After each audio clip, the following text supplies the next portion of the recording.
There are many of you who are already asking me in the last few hours about this post from Checo Perez's father, a kind of post taking stock of this image, that of Checo dressed in the colors of Sauber when he started in Formula 1, and remembering until his last one. Here, you have his last race, Mexican Grand Prix, 2024.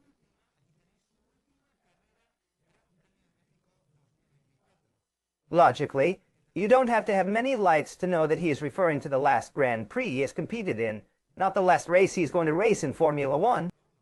But I think we are part of a kind of collective hysteria in which we are aware of that alert, of that information, that last hour that tells us that Checo is leaving Red Bull, that Horner has spoken, that Marco has spoken, that the English press has spoken, that everyone has spoken, and that Checo is going out. No. Well, for these people who are so agorical, I have some very bad news, and that is that Checo is going to finish, of course, the season. But if Checo left Red Bull, these terms would never be used. They would never kick Checo from one race to another. Checo is not a rookie. Checo is not a driver who can be treated in this way, and logically things would not be done with him, as has happened with other Red Bull drivers in the past who have dropped out, have moved to the B team from one Grand Prix to another. This logically does not make any sense. But to those who see ghosts where there are none, we will talk about that later, and talk about more information that has happened in the last few hours. What is clear is that after Mexico there is a gap that is not closing. There is a very big difference between what Checo Perez says and what his own team says. A constant nuance of statements. Checo speaks and 5 minutes later they are contradicting him. We have never seen a Checo so distant from his team. And what Mexico has been good for is this. So that Checo, once and for all, does not behave like a meek little lamb, but is also aggressive in his statements, forceful in front of the microphones, and that he says things like, for example, let's see if one of these days Verstappen and I have the same specification. Hopefully, let's hope.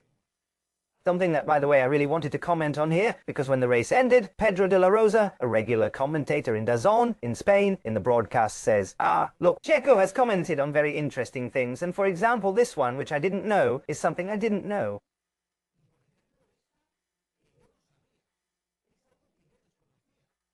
That Verstappen and Checo had different specifications. Bravo, really. Do you see why this is why it is so important to say things? Do you see why it's crucial to speak up, to explain to people what's going on?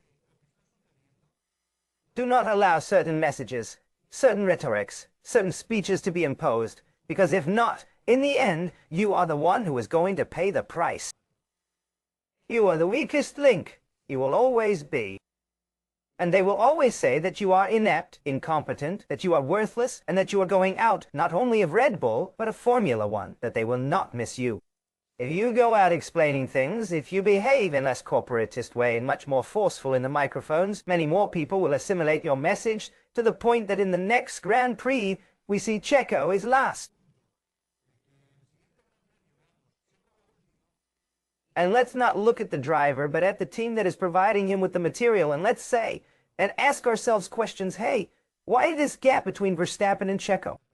Why this difference? If Checo is not a doubtful driver, if we know what his talent is, if he has shown it, then we will have to ask questions about the Red Bull team as well. But Checo cares little about this. We have seen him celebrating after